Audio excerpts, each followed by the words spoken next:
welcome back to Cowabunga Corner. In this episode, we are talking about the Image Turtle comics, which came out in 1997. A fantastic storyline written by Gary Carlson. He picked up after Mirage Volume 2 and totally took the Turtles on a new route. I mean, we were not expecting half the stuff that came up inside that comic. It was one surprise after another, starting with the very first issue, where, yay, they're celebrating their birthday. They are finally, turning 18, and they're excited, and life's going to be good. They're getting their cake, and then, boom! They're attacked inside their home. Splinter is kidnapped. Half of Raph's face is blown away. Everything just goes chaotic. I mean, in the first few issues, you turn around and think Donatello is killed. It was a very suspenseful time with Ninja Turtle history. Anyone who read this comic was on the edge to see what damage was going to happen to the Turtles in the next issue. Gary held nothing back, which made this comic fun to read. I mean, I looked forward to it. Yeah, he was dismaying the Turtles. Okay, so Raph loses the eye. He lost an eye in the Mirage comic. Okay, so Donnie, he got a little metallic and lost his shell and a lot of his bones. Actually, a lot of those look like human bones. So, you gotta read the comic if you haven't read it to decide for yourself what it looks like. But, you know that some of those bones are Don's. Now, a little bit of explanation for those who have not read the comics, because I'm sure a lot of you are sitting here going, wait, what did you just say? What happened? This comic turned around and brought the Turtles into new directions. They right away threw in an adventure where the Turtles had to go against the Kimono Dragon group. And Splinter was taken for all this mutation reasons, to learn about the advanced studies of mutations. Donatello was dropped from a helicopter. He went flowing down. A cyborg fell with him. They smashed into the ground. He can't move, but he can hear the rats nibbling on him. It's a very intense scene. Leonardo uses the astral plane to find him. By the time his brothers get there, all they find is his bones. They bury the bones thinking they're burying their brother. They have a funeral for their brother, and they're going to go save Splinter.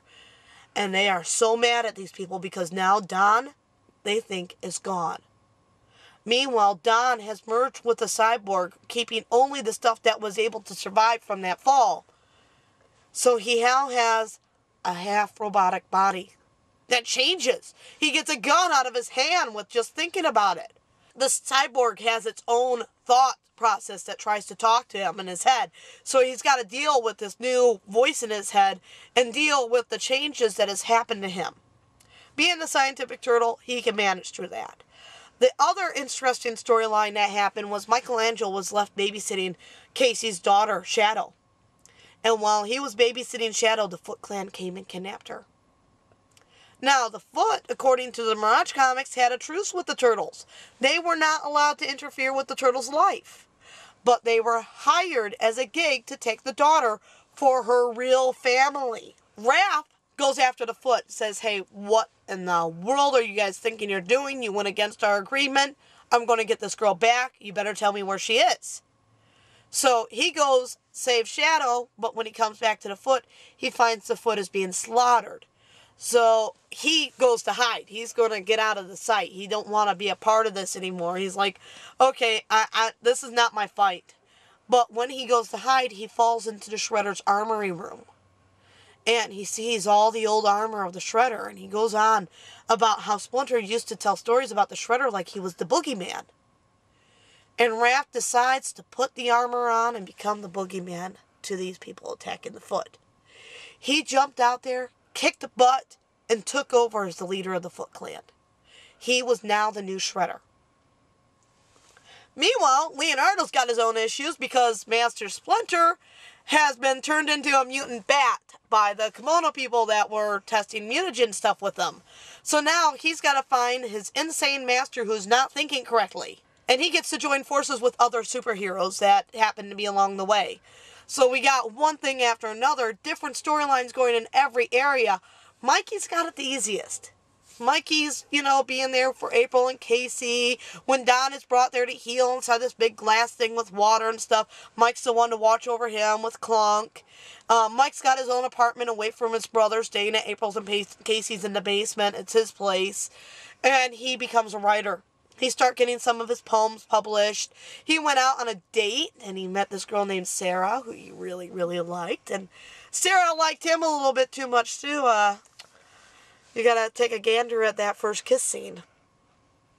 And, who initiated it. So, Mike turned around and started writing his own book, and hoping to be published and go on with a life other than just being a ninja hero.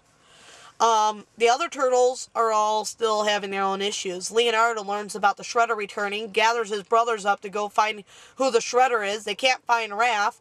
They show up there, attack the Shredder, and Leo realizes, we're fighting Raph.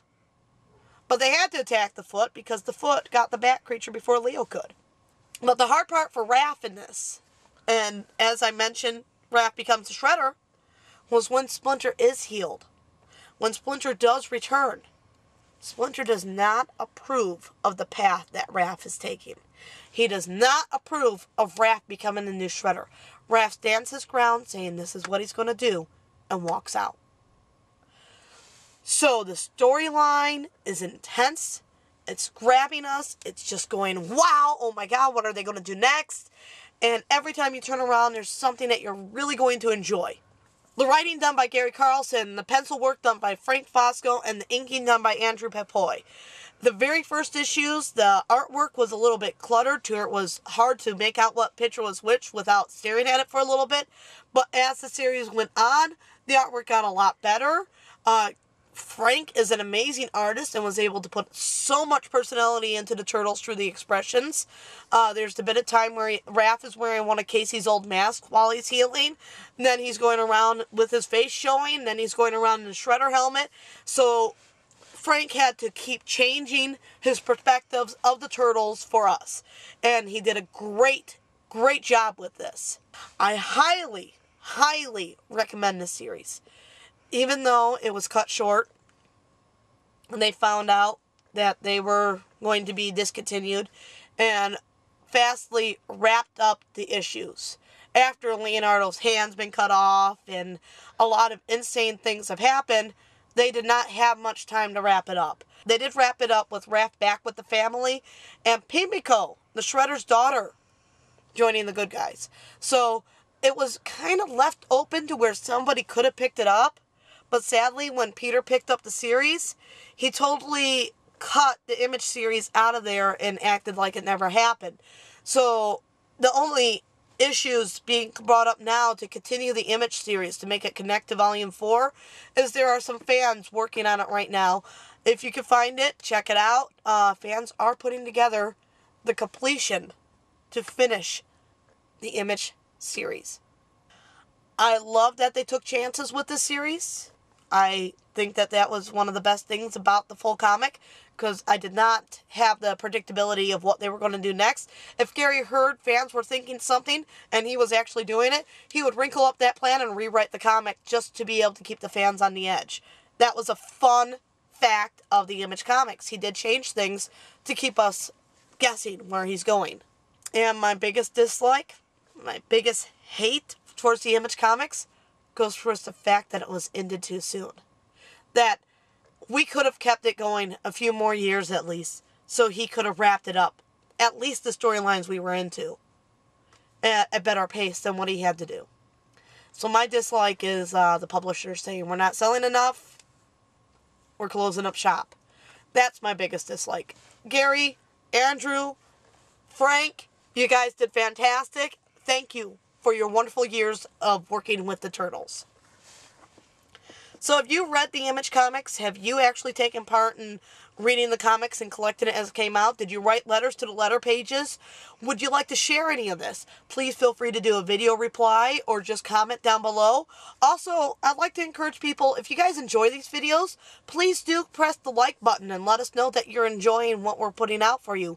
Because that is a big thing that we are trying to see how many people like which of the videos. The more likes you like, if you like reviews or interviews, let us know. so that we know what to bring you in the future episodes of Cowabunga Corner. Also, do not forget that we have the Cowabunga Corner website, where we'll also be putting up written reviews, interviews, and so much more. Keep an eye out for what we have in store, because we got a lot. Next week on Cowabunga Corner, what was it like filming with Totally Obsessed? Actual video footage from when Totally Obsessed VH1 crew was here at my house.